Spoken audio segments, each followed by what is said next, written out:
Hello दोस्तों, हमारे YouTube channel संतोष classes 24 में आपका स्वागत है।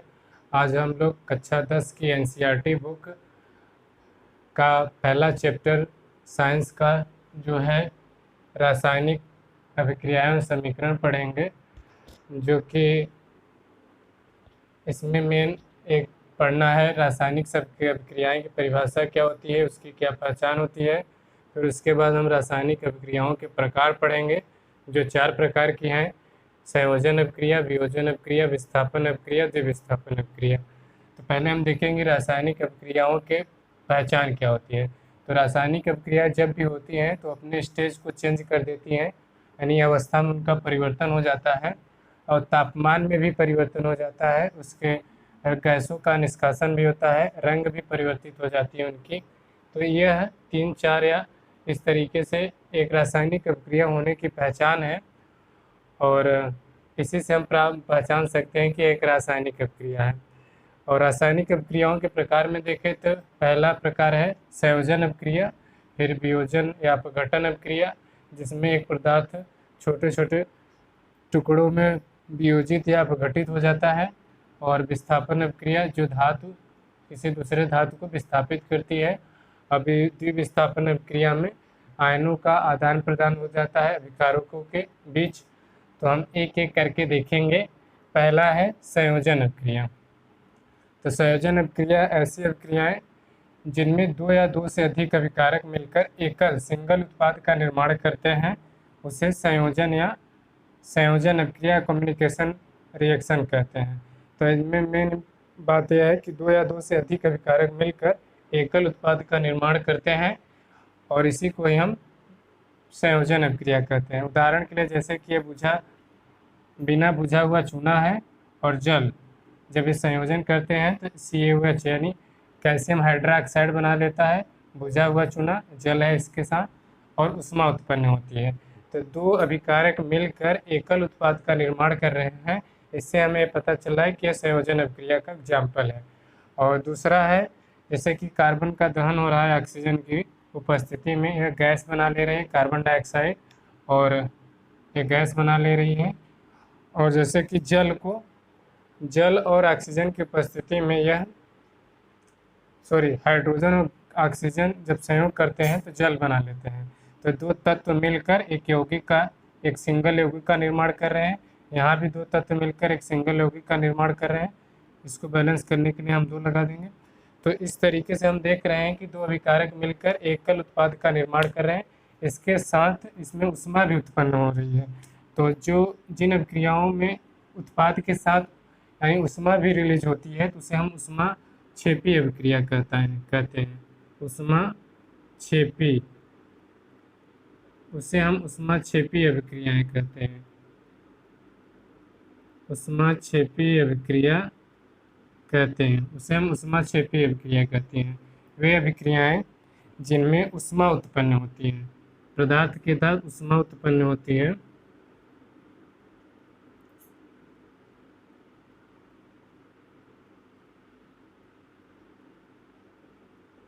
उसे हम ऊष्माक्षेपी अभिक्रियाएं कहते हैं। आगे पढ़ेंगे ऊष्माशोषी अभिक्रियाएं किन्हें कहते हैं।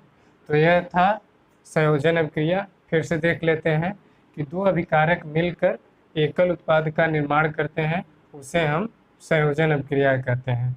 जैसे कि किसी फॉर एग्जांपल देखते हैं, अगर एक उदाहरण की तरफ है, जैसे कि अगर एक अभिकारक ये है और अभिकारक ये बी है, तो आपस में इनका जो संयोग हो जाएगा, ये दोनों आपस में मिल जाएंगे। तो ये एक पहला विकारक दूसरा विकारक और मिलकर एक एकल उत्पाद का निर्माण करते हैं, एकल उत्पाद। तो इस तरीके का अगर कोई रिएक्शन या समीकरण दिखता है तो उसे हम संयोजन अभिक्रिया के रूप में मानेंगे। या फिर हम इसको अगर दूसरी परिभाषा देखें तो इसे कह सकते हैं कि सरल शब्दों में हम कह सकते हैं कि जब 2 या 2 से अधिक पदार्थ, तत्व या यौगिक, कोई भी देखे थे अभी, जो कार्बन और ऑक्सीजन था, और हाइड्रोजन और ऑक्सीजन के साथ मिलकर क्रमशः कार्बन डाइऑक्साइड और जल का यौगिक बनाए थे। तो 2 तत्व हो सकते हैं या 2 यौगिक हो सकते हैं, उनके संयोग से ही एकल उत्पाद का निर्माण अगर होता है तो उसे हम संयोजन अभिक्रिया कहते हैं। नीचे जैसे अभी लिख दे, फिर से लिख दे रहे हैं, जैसे एक अभिकारक ये है, एक अभिकारमांतेय तत्व है या यौगिक है, जब ये दोनों मिलकर एक एकल उत्पाद का निर्माण कर लेते हैं, एकल उत्पाद, तो इसी को हम संयोजन अभिक्रिया कहते हैं। अब अगला नेक्स्ट जो अभिक्रिया है वो वियोजन या अपघटन अभिक्रिया है। इस अभिक्रिया में एकल अभिकारक टूटकर या एक पदार्थ टूटकर छोटे छोटे टुकड़ों में विभाजित हो जाता है। एक तरीके से पदार्थ का अपघटन हो जाता है।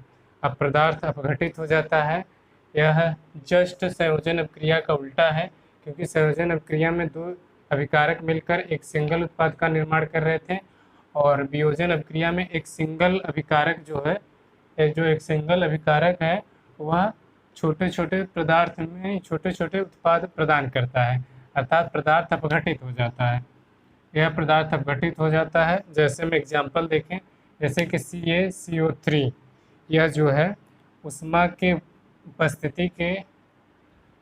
उपस्थिति में यह बुझा चूना CO और कार्बन डाइऑक्साइड बनाता है, यह गैस है।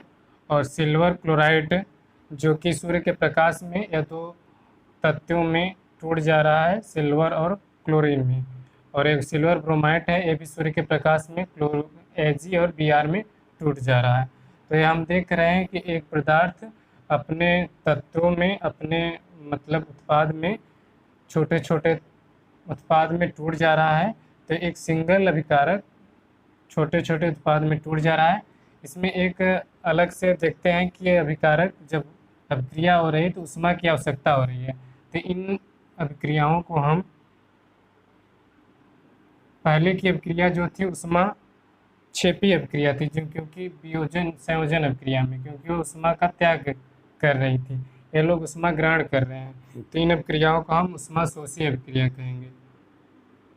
ऊष्मा शोषी अभिक्रिया।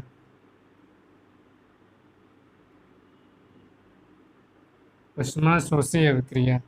इसी तरीके से यह संयोजन अभिक्रिया, वियोजन अभिक्रिया जस्ट एक दूसरे के विपरीत है या एक दूसरे का उल्टा है, क्योंकि संयोजन अभिक्रिया में एकल उत्पाद बन रहा था और वियोजन अभिक्रिया में पदार्थ वियोजित या अपघटित हो जा रहा है।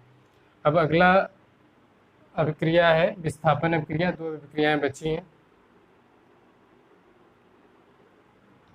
अब अगली अभिक्रिया है विस्थापन अभिक्रिया, यह सिंपल अभिक्रिया है। इसमें क्या होता है कि एक धातु दूसरे धातु को विस्थापित कर देती है अपनी सक्रियता के आधार पर।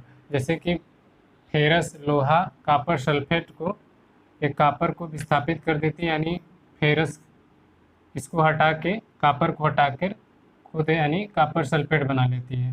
तो यह कॉपर सल्फेट हो गया, और एक कॉपर को विस्थापित कर दी, यानी कि एक धातु दूसरे को विस्थापित कर देती है, तो उसे हम विस्थापन अभिक्रिया करते हैं। जैसे जिंक धातु है, जिंक कॉपर को विस्थापित कर देगी, तो यहाँ पे जिंक आ जाएगा, तो ये जिंक सल्फेट हो जाएगा कॉपर सल्फेट से। फिर यहाँ लेड जैसे है शीशा, तो कॉपर को फिर ये विस्थापित कर देगी, तो एक लेड सल्फेट बन जाएगा। इस तरीके से यह सबसे सरल अभिक्रियाओं में से एक है पहचानने में, क्योंकि यह एक तत्व दूसरे तत्व को विस्थापित कर देती है। इसी को हम डिस्प्लेसमेंट रिएक्शन या विस्थापन अभिक्रिया कहते हैं। लास्ट अभिक्रिया है द्विविस्थापन अभिक्रिया या डबल डिस्प्लेसमेंट अभिक्रिया। वे अभिक्रियाएं जिनमें अभिकारक के बीच आयनों का आदान प्रदान होता है उन्हें द्विविस्थापन अभिक्रिया कहते हैं। जैसे में है कि Na2SO4 यानी सोडियम सल्फेट और बेरिलियम क्लोराइड, जब इनके बीच आयनों का आदान प्रदान हुआ तो बेरिलियम सोडियम सल्फेट के साथ आ गया तो बेरिलियम सल्फेट बन गया, और सोडियम क्लोरीन के साथ चला गया तो सोडियम क्लोराइड बन गया। तो ये आपस में चेंज हो गए, ये सोडियम ये इसके साथ चला गया और ये इसके साथ, सोडियम क्लोराइड के साथ चला गया, सोडियम क्लोरीन के साथ चला गया, सल्फेट बेरिलियम के साथ चला गया। तो वे अभिक्रियाएं जिन अभिकारकों के बीच आयनों का आदान प्रदान होता है उन्हें हम क्या एक तरीके से बोल सकते हैं द्विविस्थापन अभिक्रिया, यानी आपस में ही ये चेंज हो जाती है। तो इस तरीके से यह रासायनिक अभिक्रियाओं के पहचान और रासायनिक अभिक्रिया की चारों विशेषताएं, चारों की परिभाषाएं, चारों का एग्जाम्पल हमने आज देखा। आज के लिए इतना ही। अगर आपको शुरू से अंत तक देखिए, वीडियो की स्किप मत कीजिए, आपको ज़रूर समझ में आएगा। और आज के लिए इतना ही। जय हिंद।